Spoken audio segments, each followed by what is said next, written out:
Hi, this is David Stafford, the Escambia County Supervisor of Elections. Welcome to our primary election worker training presentation. So let me begin by thanking you simply for agreeing to serve as a poll worker, as an election worker here in Escambia County. And thank you for taking the time to do so, to serve your fellow citizens. We simply cannot do what we do without folks like you who agree to step up and serve their fellow citizens in exercising one of their most important constitutional rights. So, quite simply, just thank you. Second, I want to talk a little bit about the difference between an election worker, you sometimes referred to as poll workers, versus poll watchers. So, election workers, which is what we're hiring and what we recruit and train people to do, is to actually conduct the election. So to be clear, election workers work for me for this office. I'm a constitutional officer elected by the citizens of Escambia County to conduct all the elections here in the county and to manage voter registration here in the county. So when you agree to serve as a poll worker, as an election worker, you are working for this office, and you're carrying out the election laws of the state of Florida and under the direction of this office. And so poll watchers also have an important part in the process, but they're appointed by candidates and political parties, and they have a different role, and that is to observe and they report back to their political parties and candidates. So I want to make sure that everybody understands there's a distinction between those two. And if you prefer the latter, then that's fine, and go reach out to a candidate or an election worker. But again, the roles are very different, and we'll talk a little bit about poll watchers later on in the presentation. We're going to run through this PowerPoint, this narrated PowerPoint, and then at the end, after you complete this, and there's a video about interacting, serving voters with disabilities, and then you'll be assigned to in-person training, the hands-on training, whichever specific role you are assigned, and that will happen at our warehouse and training facility on Navy Boulevard. So with that, we'll go ahead and get started. So the primary election is Tuesday, the 23rd of August. There's a registration deadline, and that is for persons who are not already registered voters somewhere in the state of Florida. If you want to participate in this election, you have to do so on or before July the 25th. All of our election workers are already registered, so this is more of an FYI for other folks out in the community. Also, importantly, because it's a primary election, there's a party change deadline. And as you probably know, Florida holds closed primary elections. What that means is if you want to vote in the Republican primary for, say, for instance, Congressional District 1, then you have to be a registered Republican on or before July the 25th. If you want to vote in the Democratic primary for that same contest, you have to be registered Democrat on or before that day.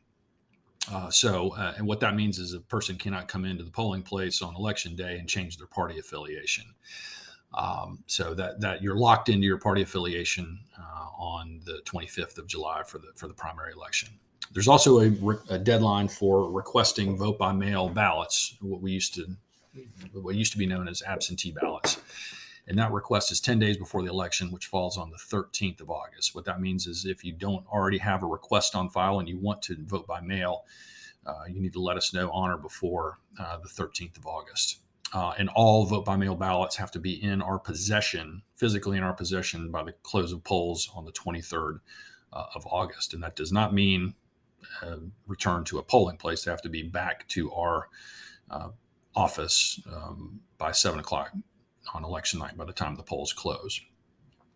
The 8th of November is the general election. Registration deadline is October the 11th.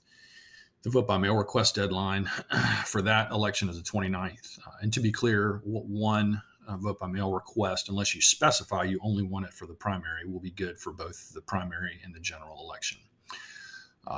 And then the vote by mail return deadline is, again, close of polls on November the 8th for the general election. Early voting, there's 3 ways to cast a ballot in Florida. We talked about vote by mail. That's one option. And then, of course, you can vote at your polling place on election day.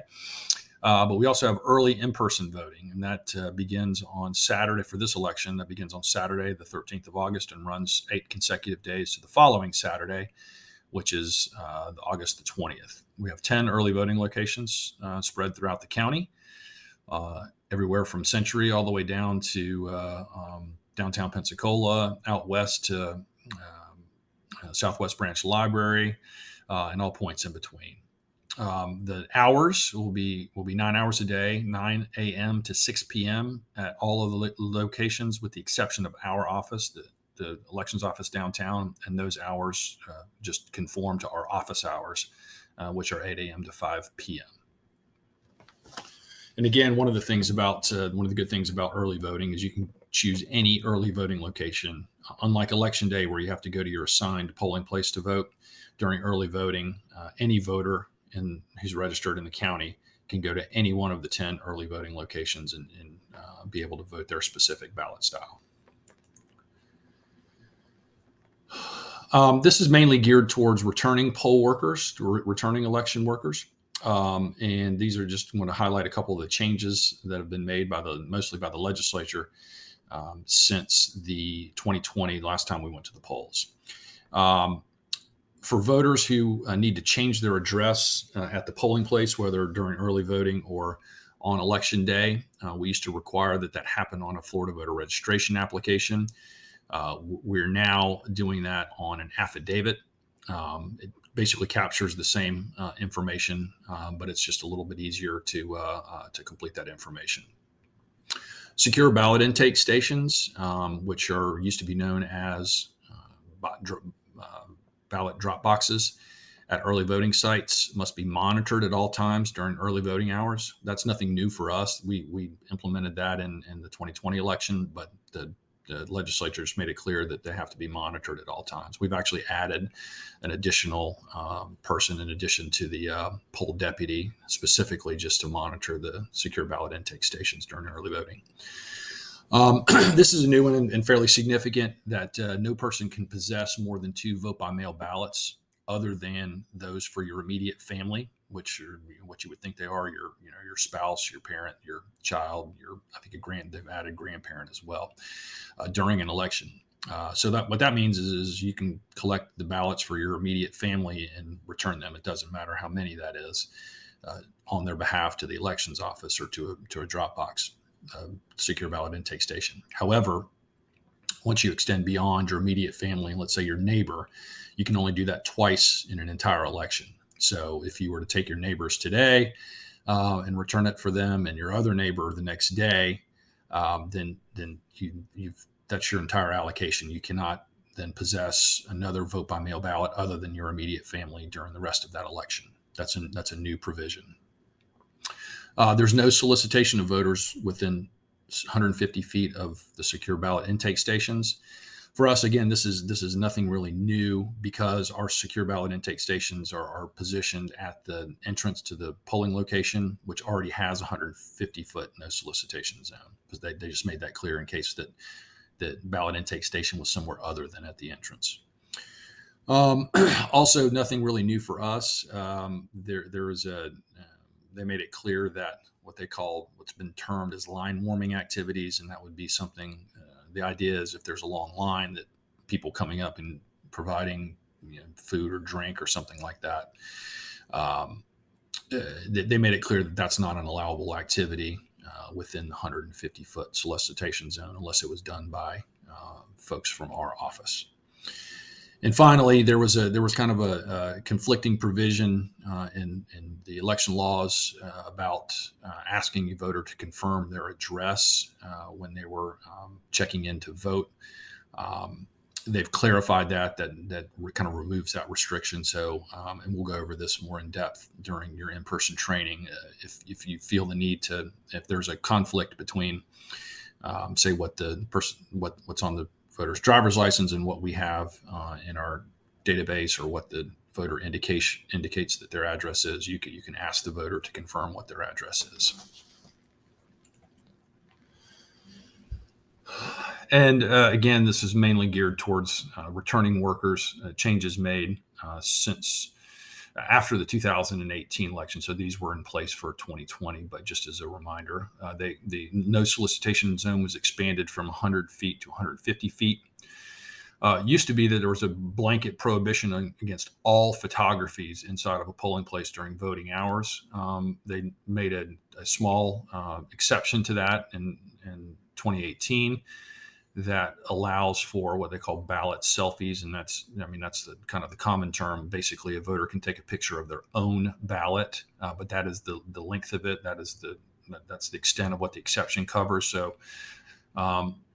They still cannot take pictures of anything else inside the polling place, other voters, other people's ballots, poll workers, etc. The only thing that is allowed as far as photography is a person taking a picture of themselves and their ballot. The express vote is our ballot marking device. Initially, they were reserved just for persons with disabilities. They removed that restriction, so any voter who wishes to use the express vote ballot marking device may do so. We talked about it earlier, and that is mail ballots. Vote by mail ballots can now be dropped at the secure ballot intake stations at early voting sites. That was previously not allowed up until the 2020 election cycle. We also now, since this was in place for 2020, but this is now the second election cycle where we have bilingual ballots, and that is in English and Spanish. In addition, there's forms and signage inside the polling place that either will be bilingual or you'll have a Spanish version and an English version. And also we have language assistance, again, for voters who need it in Spanish. A handful of polling places will have a bilingual poll worker, but for the majority of polling places, that assistance would be provided with a language assistance hotline.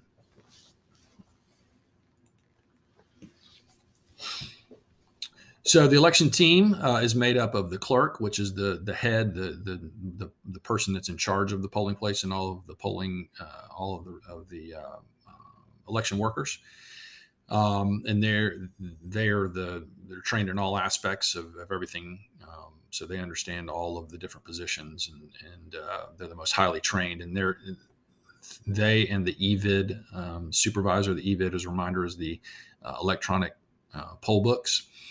So the clerk and EVID supervisor are trained with in how to process voter changes, how to direct a voter to their new polling place if necessary, what to do if a voter comes and they can't be found in the electronic poll book, if they need to vote a provisional ballot. All those exceptions are what the clerk and the EVID supervisor are trained to do. The EVID operator are the folks that check in the voters, that receive the voter identification from the voter, find them in the voter database, confirm their identity, and then issue them a pass. And then the ballot issuer, the next person that the voter will interact with, are the people that issue their ballot. And that's an important role, especially during a primary election where we have multiple ballot styles, and we'll talk about that in a minute. The equipment operator is responsible for the DS200 tabulators, as well as the express vote ballot marking devices. They're in charge of getting them started up in the morning, monitoring them throughout the day, and then closing them down at the end of the day. And then finally, the poll deputy. They are the person that's stationed outside at the entrance to the polling place, and they're responsible for the area outside to make sure that voters are free to come and go, that the no solicitation zone is being adhered to, and provide assistance to any voters that may need it in entering or as exiting the polling place, and maintaining order should that become necessary. Okay, what are the basics? What do you need to know? So everybody has to be reported to their precinct, their polling place, no later than 6 a.m. There's a lot of work that has to occur between the time that that you report to the precinct and then the polls open to voters at 7 a.m. So everybody needs to be there no later than 6 a.m. As a reminder, no politics on election day when you're serving as an election worker. We understand that everybody has political inclinations. They have a political party they may prefer, candidates they may prefer, which is perfectly understandable and expected. However, what is also expected is that that gets checked at the door, that once you cross that threshold and enter the polling place to serve as an election worker, you do so in a nonpartisan, impartial manner, and carry out the election laws and serve all voters equally under the direction of this office and the clerk. Personal cell phone usage, we want that limited to breaks or emergencies. The idea here is, we don't want our election workers on the phone while they're serving voters. You will have an opportunity to have breaks throughout the day. And just make sure you work with the clerk to ensure that there's proper coverage. In other words, don't just get up and leave your station to go take a break without checking in with the clerk before you do so. ID is required for everyone at the polls. This applies to your spouse, your best friend, your children, your neighbors. Everybody that comes to vote in person must present approved photo and signature ID. There's 12 different forms. Most people, as you may know, will present their Florida driver's license. However, there are 11 other acceptable forms of identification. We provide you with a comprehensive list of what those are. The idea here is that there are no exceptions to that. Everybody has to provide their photo and signature ID. If, however, somebody does not have one of the 12 approved forms of identification, there is an alternate, and that is to vote what's called a provisional ballot, and those folks should be directed to the clerk or the EVID supervisor to process those provisional voters. The idea here is you don't want to turn somebody away if they tell you they don't have their ID. You want to refer them to the clerk or the EVID supervisor. And also, just as a reminder, to be nice to people, to be courteous and sensitive to the needs of voters. We're in a customer service business. We're there to serve our customers, which are the voters of Escambia County. The expectation is that we be courteous in interacting with them.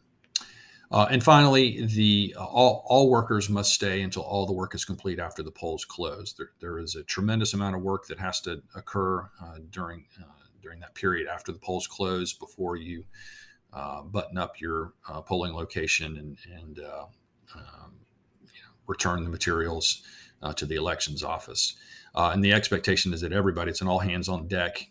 Everybody has a role to play in that, and we want everybody to stay until all the work is complete.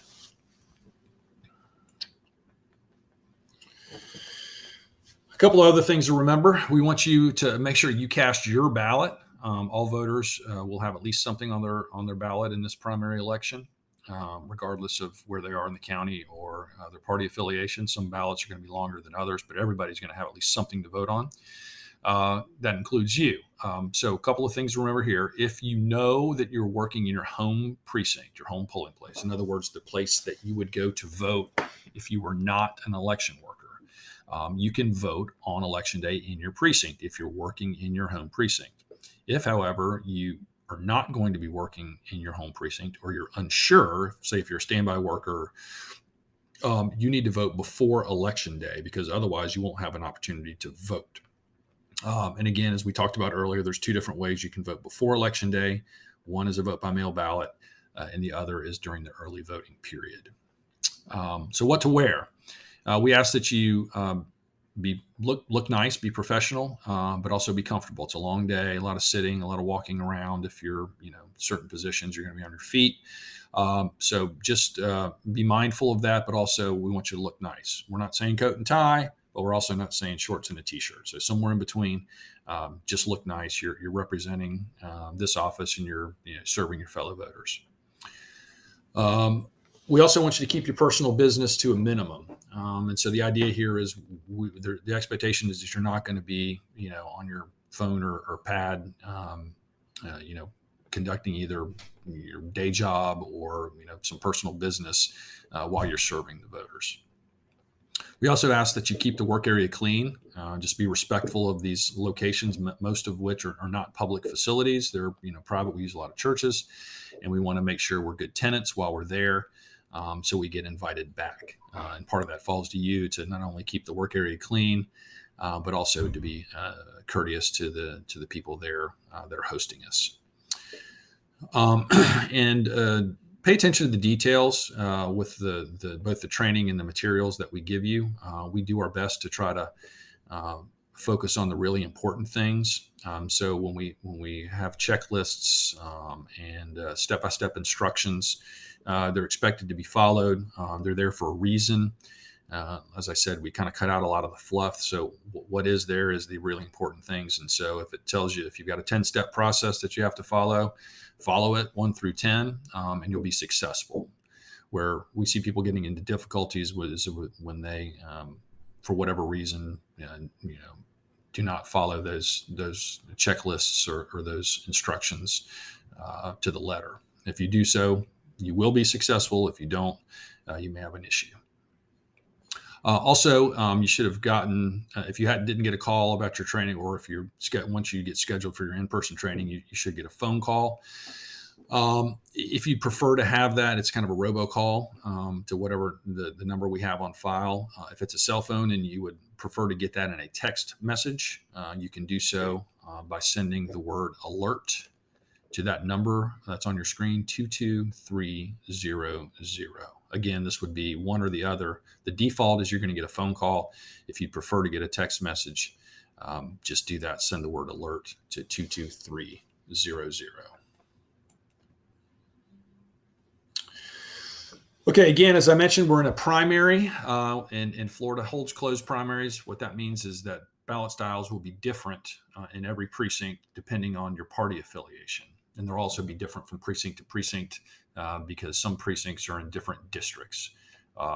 So what that means is at a minimum, every polling location will have 3 different ballot styles, and they're going to be A, B, and C. Republicans would be 1A. Well, in this instance, this would be precinct 1. It would be 1A. Democratic would be 1B. No party affiliation or minor parties would get 1C.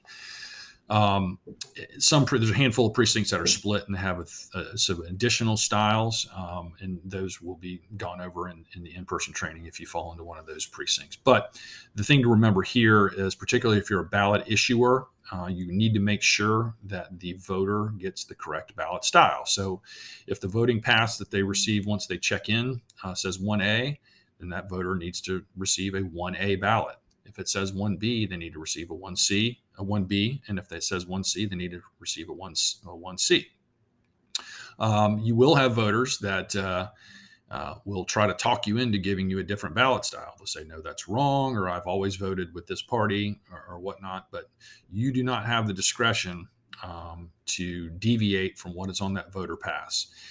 If the voter challenges that, then they should be referred to the clerk and to see if there's some issue. But you go by what the voter registration database, which is what will appear on the voting pass that the voter will receive when they check in. And so if you're a ballot issuer, you go by that, and you cannot deviate from that.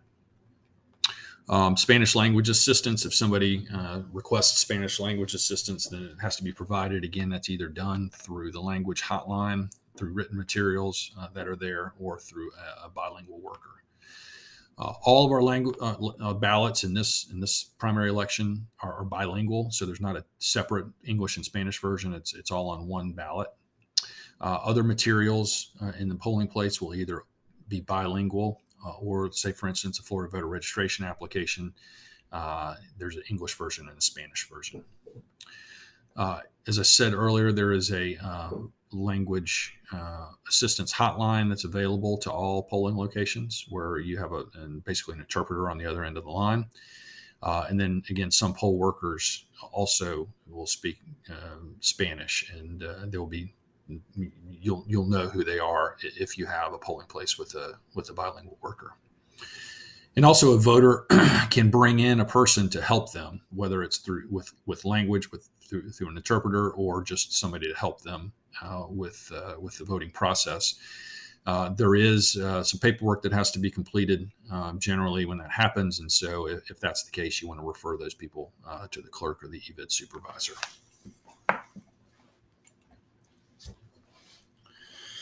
So what to bring with you on election day? First of all, your food and drink for the day. So because you're going to be at your polling place all day, once you get there, you're there until the polls close. So you need to make sure you bring something to eat and drink with you for the day. We do not provide food and beverages, so just make sure you know where your food and drink are coming from. I know when it's hot outside, it's tough to think about, but some of our polling places can get cool, and a lot of times we don't have a lot of control over the climate in there. So if you tend to get cool, just bring some layers. Again, because you're there all day, if you need to take medications throughout the day, you need to bring those with you. Also, bring your training manuals with you, which will be issued at your in-person training at those sessions. You need to make sure you bring those materials with you on election day. Also, if you have any PPE, particularly a mask, we ask you that you bring that with you. We have some PPE left over from the 2020 election. I think that each polling location will have maybe a small supply. We hope and expectation is that we're not in a situation where we have another outbreak. So at this point, if you have PPE that you need, we ask that you bring that with you to the polling location. What not to bring is the things to leave behind. A newspaper, we ask that you just kind of leave those because a lot of times they could have political ads or political stories, which you don't want that displayed inside of a polling place. A radio or anything that broadcasts out where other people can hear it, we ask that you leave those behind. Any kind of political items, unlike what we'll talk about in a second, unlike voters, for election workers and for poll watchers, you cannot have anything that affiliates you, that designates you as part of a supporter of a political candidate or a political party when you're serving as a poll worker or poll watcher. So any kind of political items, we ask that you leave those behind. Pets are not allowed. Service animals are a different story, but pets generally are not allowed inside of a polling place, and that applies to poll workers as well. Alcohol, no alcohol. Firearms, the polling places are not included or excluded as places you can carry concealed in the state of Florida. So no firearms. There is an exception we'll talk about in a second for law enforcement as voters. So once you complete your training, you'll be assigned to a precinct, a polling place, and sent an assignment letter. Clerks, the person that's in charge of your polling place, will reach out to the elections team just to do some introductions and go over any initial information. And also the clerks will be asked to visit the polling place the day before the election, preferably once all of the equipment is delivered from our office. Well, all election workers and the poll deputy must sign the oath on election day. And as an added incentive, if you don't sign the oath, you don't get paid. So be sure that all the election workers and the deputies sign the oath at the beginning of the day. Again, as we talked about, ballot selfies are permitted in the polling room, but that is it as far as photography. No other photography. That includes you all, that includes poll workers, that includes poll watchers, that includes the media. Nobody is allowed to take photography or videography inside the polling room during voting hours. Again, the only exception is for ballot selfies. Again, as a reminder, guns are not allowed inside of a polling place. There's an exception for law enforcement personnel who are there to vote. Cell phones, each polling place is provided a cell phone for use to communicate with us. We just ask that you locate it, plug it in, turn it on, and make sure that it's in working order. Because it's a two-way communication. It's a way for the polling place to get in touch with us, but also a way for us to get in touch with the polling place. So who's allowed to be inside the polling room during voting hours? So let's start there. During voting hours, basically you have to have a reason to be in there. So you have voters, of course. You have election workers, of course. Myself and our staff. Persons assisting voters. So that would be a caregiver, a child, or something like that, or a person that just is, I need this person to help me vote. And then poll watchers, which we'll talk about in a second. Beyond that, you really, nobody else is allowed inside of the polling place. Before the polls open and after the polls close, observers can come in and sort of just observe what you're doing. But you don't have to interact with them. They certainly can't interfere with anything that's happening. But once the polls open at 7 o'clock until the polls close after the last person votes, it's limited, very limited, who can be inside the polling room. Generally, nobody can interfere with the orderly conduct of the election. So it doesn't matter if they're authorized to be in a polling room. If they get disruptive or impede the conduct of the election, they can be removed. Poll deputies, as a reminder, their area of responsibility is outside the polling room, so that entrance and then the area outside. So they need to remain at that duty station and not come inside with the rest of the elections team. Okay, a little bit about poll watchers. So first of all, they're approved in advance by this office. By our office. That means is that a person can't just get up on election morning and decide they want to be a poll watcher. There's a process that these individuals have to go through to get appointed and approved. Each candidate and political party can have one watcher at a time per precinct.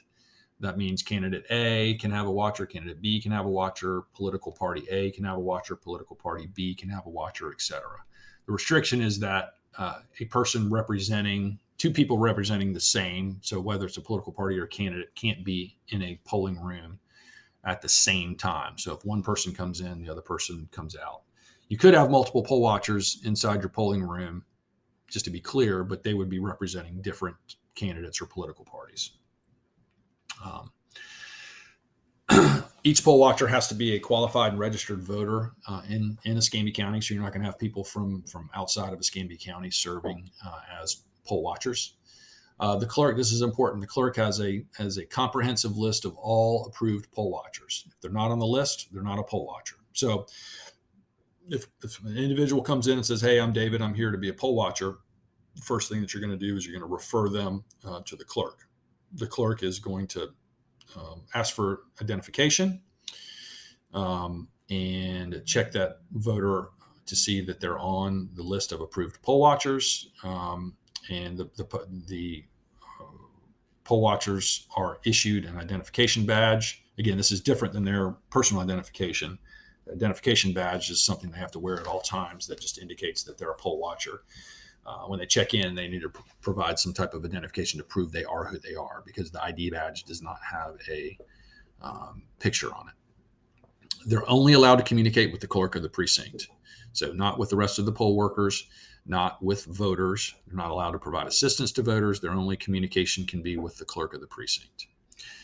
And a candidate or law enforcement generally are not allowed to serve as poll watchers. So we've talked a little bit about this no solicitation zone. So what does that mean? So there's a 150-foot zone. And basically, the way we measure it is we take 150 feet of rope, and some person stands at the entrance to the polling room. The other person stands at the other end, and they mark that no solicitation zone.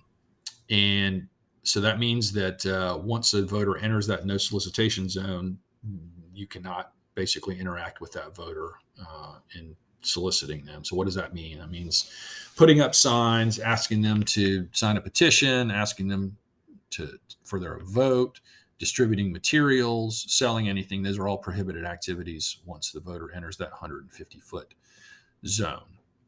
Now, to be clear, that means that so voters, so a voter coming in the polling room and inside that inside that 150-foot zone inside of the polling room, if they're there to vote, there's no restrictions on what that voter can wear. What that means is if that person's got a shirt, supporting a candidate or wearing a hat or a button or something like that, if they're a voter and they're there to vote, that's okay. Now, they can't actively engage in solicitation. They can't say, hey, you need to vote for this person, or this person's great and that other person's a bum.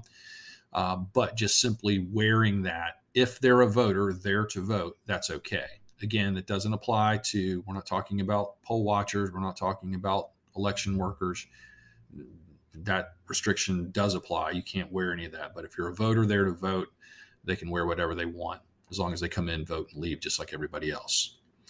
Also, voters can bring in their own materials. You'll see voters walking in with sample ballots, whether it's a sample ballot from us or from somebody else, or they might have materials, that were given to them, or they brought from home, or that were given to them outside of the 150-foot zone. If they're a voter and they want to use those materials to help them make a decision, that's okay.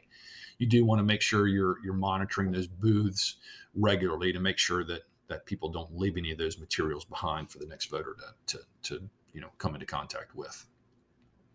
And again, as a reminder, that no solicitation ban also applies to the secure ballot intake stations, which again, those generally are at the entrance to the polling place, the early voting spot, the early voting location, not an election day polling place. There's no secure ballot intake stations at election day polling places, only at early voting locations during early voting hours.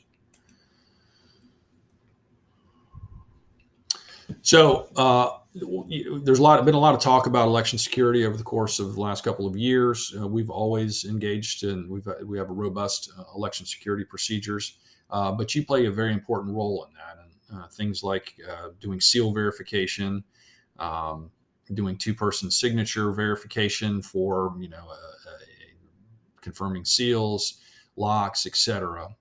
Any kind of transfer forms when you're talking about balloting materials, etc. Ballot security and chain of custody is critical, particularly if you're a ballot issuer. You have possession of those ballots. You want to treat them like, they're the most important thing to you, and don't let them out of your custody. And make sure that those chain of custody rules are followed. Also, just generally be observant for any unusual activities. This is the whole see something, say something. If you see something that looks unusual to you, don't be afraid to go grab the clerk and say, hey, I'm not sure what this person's doing. They're acting strange. You don't hesitate to do that.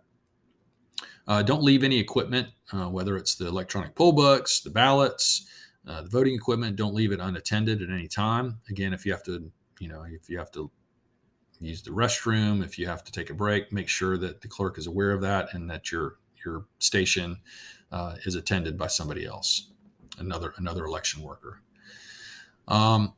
If anyone enters the polling place to say, hey, the elections office sent me here to troubleshoot the tabulator or something like that, direct them to the clerk, and make sure that somebody asks them for some identification. So in other words, you don't want to just take somebody at their word.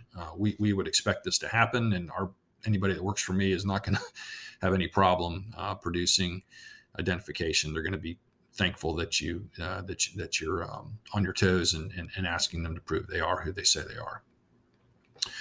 Just a reminder, we're all under heightened scrutiny, which is nothing to be concerned about because, again, you're going to be well trained.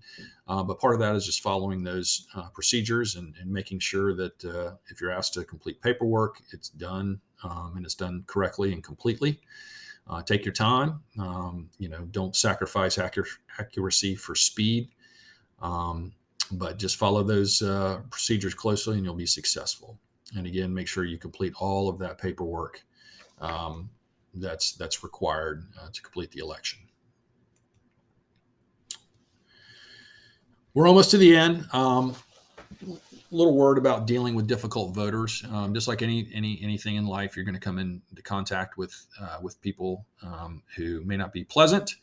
So that the vast majority of voters you're going to interact with are going to be courteous, and they're going to be glad to see you, and they're going to be thankful that you're there, helping them again exercise their constitutional right. For those that may not, for those that may be having a bad day, or just maybe upset about something, the idea here with these just common sense tips is to not exacerbate things, not to make things worse, not to get into confrontations with voters. We're not saying that you have to be a doormat and let people insult you, but don't go out of your way to try to win an argument on election day. The idea is we want to get people in and out of the polling room as quickly and efficiently as possible, and let them exercise their right to vote. If at any time you feel fear for your safety, alert your clerk, and if necessary, you certainly call 911. We'd rather be able to divert somebody while they're on the way, rather than wait until it's too late to get help on the way.